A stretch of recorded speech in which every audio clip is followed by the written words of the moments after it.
This week we had the good experience of being with a friend of ours whose voice we hear all of the time, but not this side of his voice. No one is successful because they're lucky, but because they really do plan it. We hear Bill Cosby.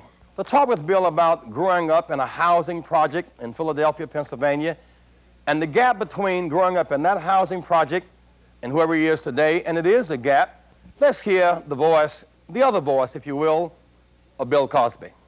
What happened was I really woke up in the service because I was still playing when I went in to join the Navy and see the world and have a good time. See, I left the academic world and got into a world where discipline, you have to be, you better, and the people telling me these things I felt were not as bright as I.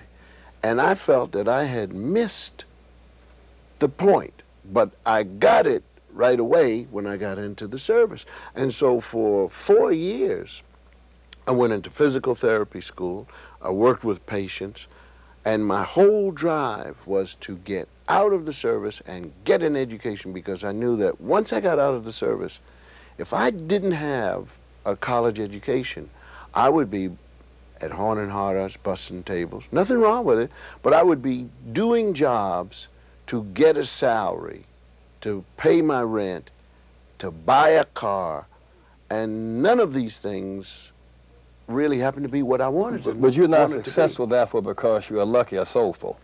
No. This is all planned. There's a sense when you watch the television, you see the successful Bill Cosby, family man, father of the country, TV personality, and somewhere between luck and soul, here comes Bill Cosby. Right. And your point is there's a work factor in that situation, a work ethic. Well, certainly it is, but you know, in show business, unless you're on a certain level that the media considers the intellectual level, they would never write about it. They're not interested in it. I don't know how many times I've brought writers for magazines into the studio and I've said to them, now this is what we're doing and this is what we're consciously working on, and they say, well, was your father an alcoholic? I said, no, that's not important. This is how we get this script together, and this is how we're consciously making this approach in terms of a person's behavior. Do they ever write about your academic pursuits as a fact in your development? No, that's not interesting to them. And it isn't just racial. It has to do with what the media dislikes and likes about entertainers. They'd rather talk about how many cars a person owns as opposed to how you got to a successful television series. What is it that you did? They would rather write about it as if you had manipulated all of the public. So they never see you as a cognitive, thinking, planning, intellectual, disciplined person? Absolutely not. They would rather have the public believe that I came from wherever I came from working, and this was luck. Well, it isn't luck. Or soul? No, and it isn't soul either. And it isn't, I hope, either. It's, I know. At what point during that period did you meet Camille? Oh, I met Camille, I guess had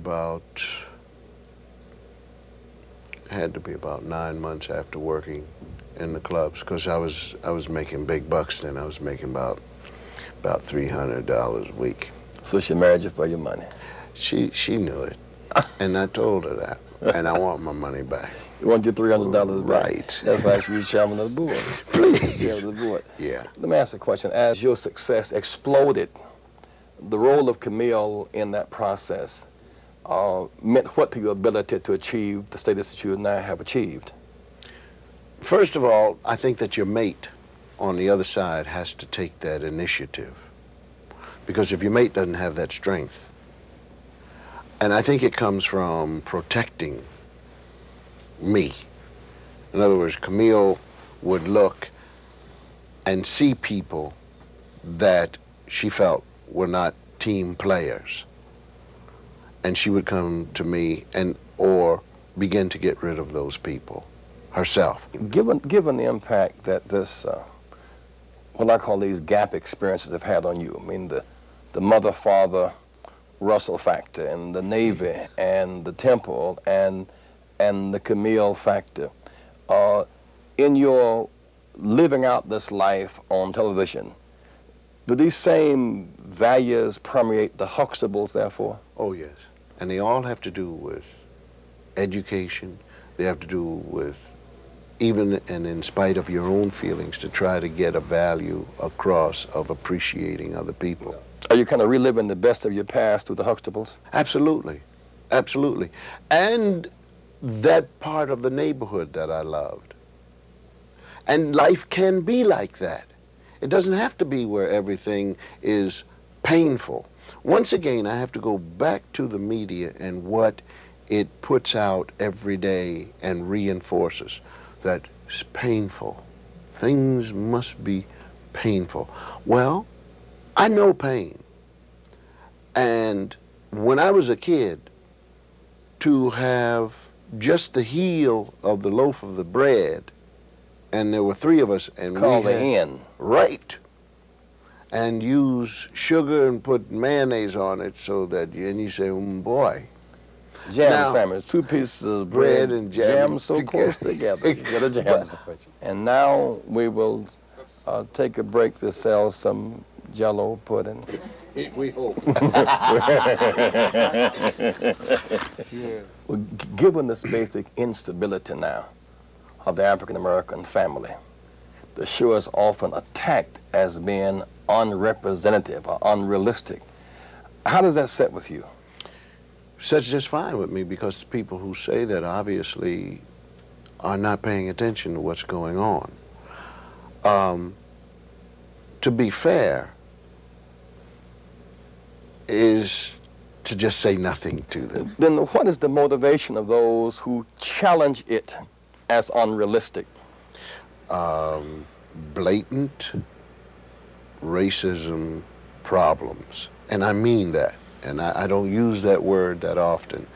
But the New York Times has a problem with it. They found some fellow from someplace, and the fellow wrote in his Sunday article that our show was subliminally telling people it was their fault that they were not doing well in life.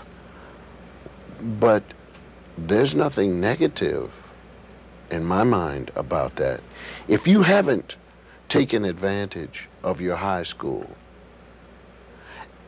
and the opportunity given to educate you, if you haven't put yourself in a position of striving, and if all you've left yourself with is that this is my body and I want a check, and you come to work for somebody and you have no idea of what you're supposed to do and you have no drive and where you're going, you've put yourself in that position. Once you project this image of challenge, of life as it ought to be fundamentally, does that put pressure upon your own family, the children particularly? Well, no, because you see, when you talk about education, when I talk about education to my children, I'm talking about education. You can become anything you want to become. But with a liberal education, if you have no idea what you want to become, with a liberal education, what have you done? You've read, you've wanted to read, you've wanted to know. That should be the fun part of life, because then you can talk about things. The unfun part of life is constantly fighting against the odds to get an education. You wind up not knowing anything, and so then you have to gather yourself together and go out and do what everybody else wants you to do. And there are consequences in the choices. Absolutely. That is interesting, that when the news broke about one of your daughters having a difficulty with dependency, apparently you and Camille moved swiftly, not to deny, but to project this term of tough love. I mean, what was the kind of thinking behind the immediacy of it and not denying it, but a recommendation in terms of your own sense of therapy, tough love? I mean, define tough love. There is no reason It's two things clearly. My mother didn't write the book, but my mother always had a philosophy, and she graduated from junior high school and then went 2 years high school and then started scrubbing the steps. And my mother said, with your children, you don't turn your back. You don't turn your back two different ways. Number one, you don't turn your back because you love them and they need you. Number two, if you got one that you don't trust, you don't turn your back. Twice. And that's always stayed with both of us. And so with this particular child, it's her behavior. And I said this, and I mean it, that many times a child will have a certain belief about what life has been promised. And they think that their participation in it is giving life all it should get. But they're wrong. Because I am who I am does not deter Erica from becoming an artist with an education. It doesn't deter my son from saying, I want an education and I can be whatever I want to be. And the other two down the line. We have one who decides that I have to be me. Fine. Me defined as? Me, whatever mistake I make, that's me. And just don't go back on it. Don't keep telling me about my mistakes. Well, you have to look at her and you say, okay, now how far have you gone so far? All I know is that as a parent, your children will be your children for the rest of your life. But how did you handle, I mean, given the tremendous credibility that you and Camille have as family and as professionals, was there a sense of embarrassment? How did you handle that? No. When you love a kid, I mean, that's my kid. It's not the neighborhood. We don't tarnish because of what people think about us. We tarnish if we behave because of what we think our neighbors are going to think. And when you quote Mrs. Cosby, you say, well, if somebody does something against you, that can't be your friend. So who am I trying to impress?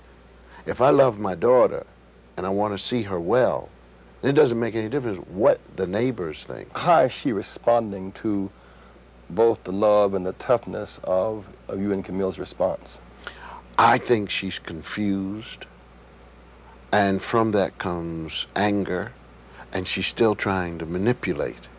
But that's the fun of it, because Camille and I know that we're on course. So when you went through the drama in one of the Huxtables series about Theo and the joint, absolutely, in part, your response was a real life therapy process. Sure, but you know, on a television show, a comedy, 22 minutes, I don't see how you can have a beginning, middle, and end and solve drugs.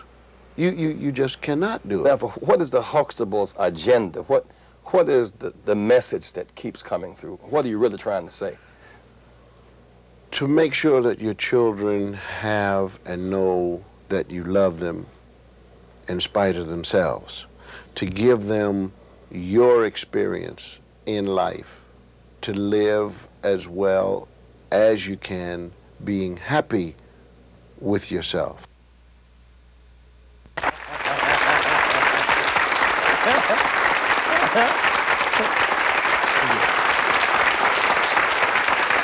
Thank you.